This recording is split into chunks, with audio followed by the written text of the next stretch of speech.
사람은 이렇게 그 자연의 일부고 자연의 구성 성분, 내가 어디가 막혔는가, 어디가 순환이 왜 안 되는가, 그걸 관찰할 때 나를 관찰하는 걸 명상이라고 얘기하고, 바깥 세상을 이렇게 보는 것을 관찰을 통해서 통찰, 그 통찰을 통해서 나와의 연관성을 아는 겁니다.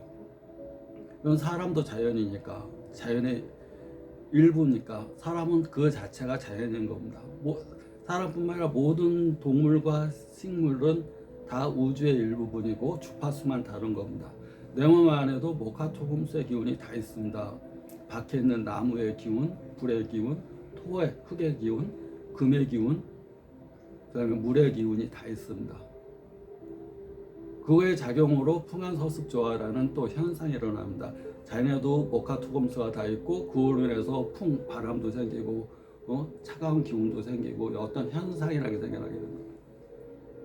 그래서 머리 중풍으로 뇌경색이 오고 눈 중풍으로 인해서 망막으로 하는 동맥이나 정맥이 막히게 되면 중심부가 막히면 시력장애가 오게 됩니다. 주변부가 막히면 시야장애가 오게 됩니다.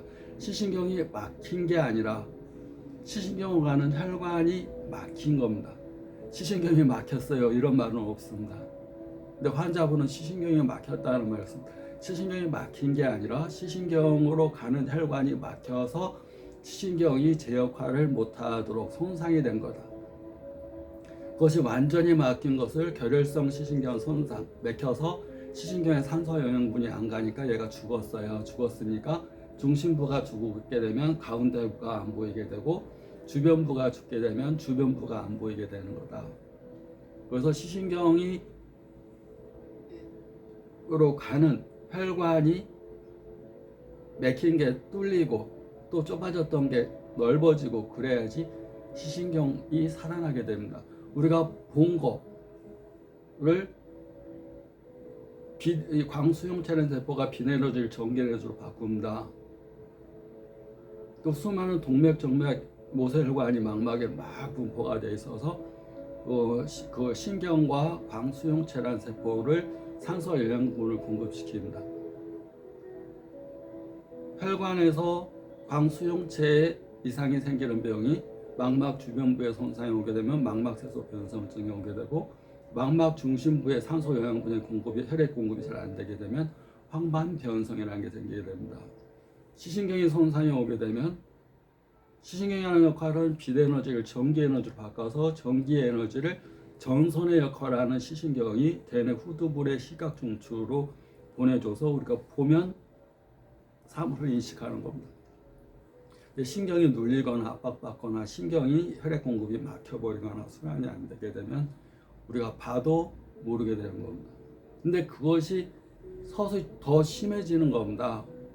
문제는 현재 상태에서 가운데가 안 보여, 오른쪽은 가운데 안 보이고 옆에가 안 보이고 왼쪽 눈은 가운데가 안 보이고 시커멓게 보이고 이걸로 끝나는 게 아니라 치료를 안 하게 되면 시신경 쪽에 하는 혈류 공급이, 혈관이 시신경 쪽에 막혀서 좁아져서 혈액순환이 안 되면서, 완전히 막혔으면 죽어버리는 거고 적게 막혔으면 허혈성 시신경 위축이라는 게 오게 됩니다. 피가 가는데 조금씩 가니까 시신경 쪽이 바짝 말라 들어가면서 완전히 말라 들어간 쪽은 안 보이고 아직은 피가 공급되는 쪽은 보이고, 근데 이거에 대한 심각성을 모른다. 이거의 심각성을 모르고 그냥 병원에 치료가 안 된다 그러니까 한의원도 치료가 안 되려니 생각합니다.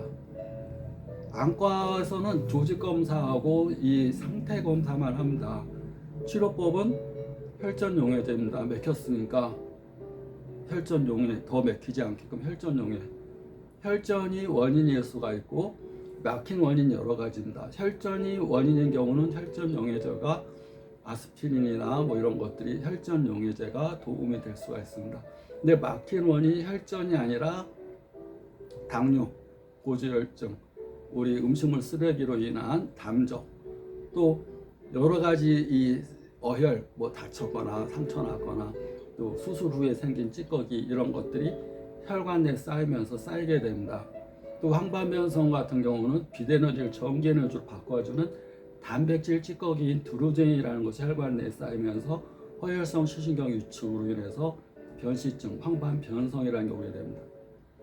단백질 찌꺼기, 유전자에서 분비되는 단백질 찌꺼기, 마구 찌꺼기가 쌓이면서 혈관 내에 노폐물이 쌓이면서 망막 쪽에 혈액순환이 안 되게 됩니다. 그걸 혈전 용해제 하나 가지고, 아스피린 하나 가지고 치료를 생각한다는 것 자체는 말이 안 되는 겁니다. 혈전 용해제는 피가 엉겼을 때, 어떤 때? 피가 엉겼을 때. 근데 피 외적인 원인들이 너무 많습니다. 단백질 찌꺼기는 두루젠이 쌓여 있는데, 두루젠이라는 노폐물이 쌓여 있는데 그 혈전 피덩어리가 아닌데 그걸 혈전 용해제로 없앨 수는 없는 거고, 고지혈증이 쌓여 있는데 기름 덩어리가 쌓여 있는데 혈전 용해제로 그것이 없앨 수 있는 것이 아니고, 당뇨로 인한 당이 막 쌓여가 설탕이 쌓여가지고 막 엉겨져 있는데 혈전 용해제로 그게 뻥 뚫린다는 것이 말이 안 되는 얘기고, 또 노화로 인한 노폐물, 모든 살다 보면 연세가 60, 70, 80대다 보면 노폐물들이 가득 쌓입니다. 혈관 내도 쌓이고 혈액 내도 쌓이고, 그런 노폐물 쓰레기들을 혈전 용해제로 없앤다는 게 말이 안 되는 얘기입니다. 그래서 혈관 내 노폐물의 원인이 무엇인지 그것을 딱 그에 맞게 치료를 해야 되는 겁니다. 결국은 혈관의 병이고 혈액의 병입니다. 눈 중풍, 뇌경색, 시신경 손상에 대해서 더 설명하겠습니다. 구독자 여러분.